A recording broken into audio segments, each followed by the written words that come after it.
apakah perjanjian lama dan perjanjian baru itu saling melengkapi atau pembaruan gitu? Tidak ada pembaruan.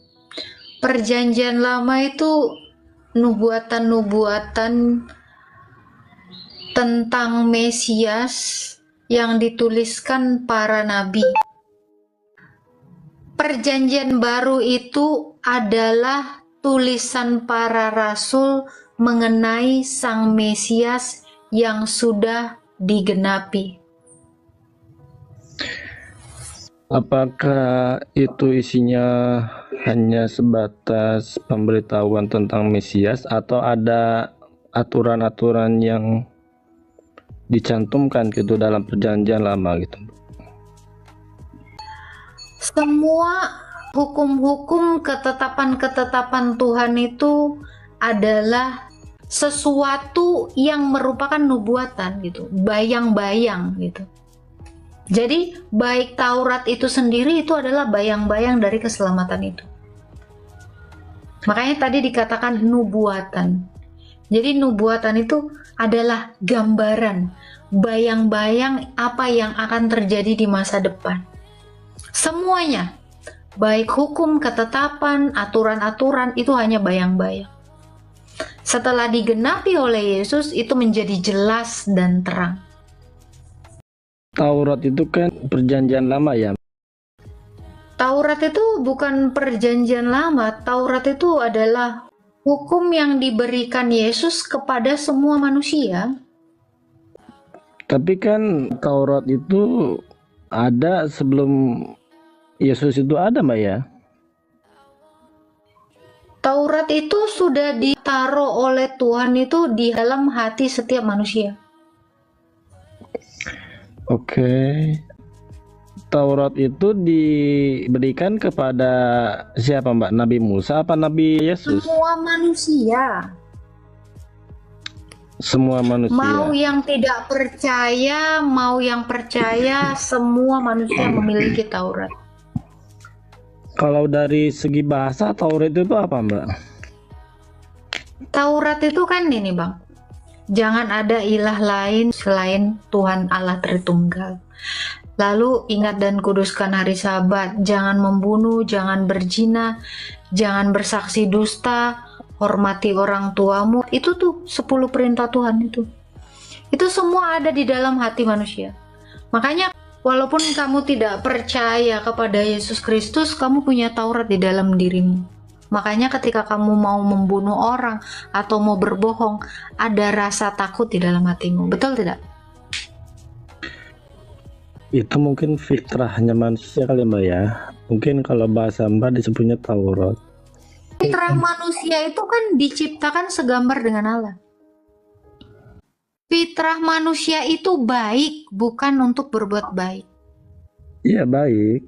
Artinya keburukan itu kan datang dari luar gitu, Mbak ya.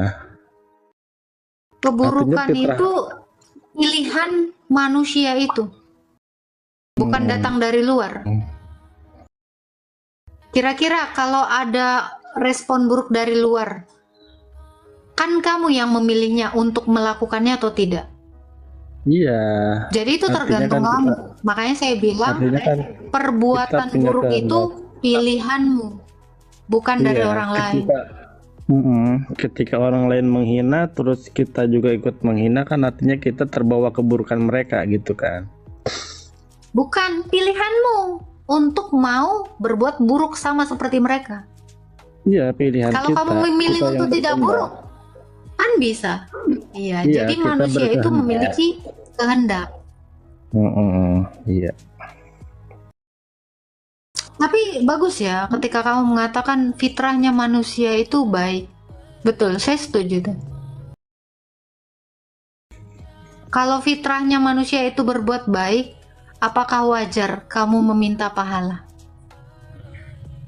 Kan balik lagi ke pilihan, Mbak. Fitrahnya manusia ini kan berbuat baik, jadi perbuatanmu itu baik. Kalau perbuatan baikmu itu wajar nggak kamu minta pahala? Saya kasih contoh. Fitrahnya buku ini bagus.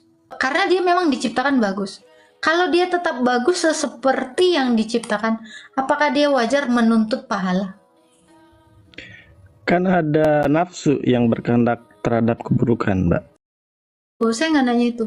Wajar nggak kalau memang fitrahnya atau rule-nya itu adalah bagus, ketika dia memang tetap sama bagus, apa yang mau dia banggakan sehingga dia menuntut pahala? Ya itu nafsunya itu yang menuntut kepada keburukan. Ini dia fitrahnya diem aja nih, bagus nih, baik. Manusia itu berbuat baik. Karena itu fitrahnya. Iya. Kalau memang fitrahnya bagus, nah contoh seperti buku ini, kalau fitrahnya memang bagus seperti dari pabrik ini, ketika dia memang tetap keadaan seperti ini, ya dia memang gini aja kan, stay gitu kan, gak ngaruh apapun kan. Betul tidak? Nah itu makanya saya bingung ketika ada manusia yang berbuat baik, dia mengharap pahala. Padahal perbuatan baik itu memang sejatinya dia lakukan, gitu. Paham nggak Iya. di sini maksud saya? Tapi kan balik lagi ke apa kata Mbak tadi, bahwa baik dan buruk itu kan tergantung pilihan kita, bagaimana Ini kita ngomongin bersikap. fitrah, Bang. Kecuali tadi saya bilang, kalau kamu berbuat dosa, itu kan bukan fitrah kamu. Maka kamu yang mengingkari fitrahmu, kamu dihukum.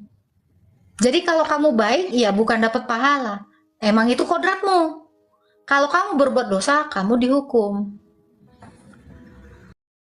Maksudnya gini, fitrah itu kan ketentuan yang memang dasarnya manusia itu baik ketika dilahirkan gitu Ya, kan, tidak ada bukan kodratnya, kodrat gitu kan. sejak Belum semula ada itu baik. Belum ada dosa gitu kan, belum ada, bahkan perbuatan buruknya pun tidak dianggap dosa karena dia belum bisa membedakan antara baik dan buruk gitu. Gimana ceritanya ketika berbuat dosa pun gimana sih? Kalau fitrahnya gini lah ya, lurus. Ketika dia gini, ini kan kesalahan, maka ini wajib dihukum. Iya. Tapi kalau abang fitrahnya begini, baik, ya abang memang harus memang kayak gini karena ini fitrahmu. Justru fitrah seorang manusia itu ini sedang diperbaiki sekarang.